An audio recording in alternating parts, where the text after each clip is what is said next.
Life ఒక గిఫ్ట్గా value చేస్తున్నారా? లైఫ్ మీకు ఇవ్వబడిన జీవితము వరమని గుర్తెరిగి కృతజ్ఞతతో జాగ్రత్తతో బ్రతుకుతున్నారా? మీ జీవితము దేవుడిచ్చిన వరమని గ్రహించి ఆ వరమని సరిగా వాడుతున్నారా? యేసు అనే వరంని పొందుకున్నారా? యేసు లేకపోతే నీ జీవితానికి విలువ లేదు.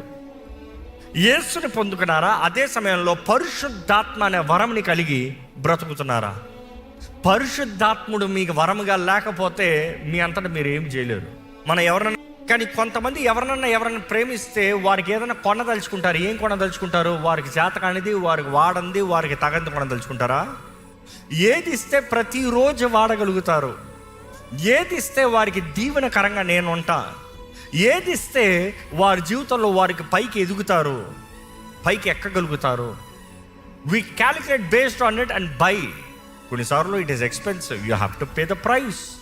కానీ ప్రేమించిన వారికి మనం ఇచ్చేది వారు ఎదగాలనే ఆశతో.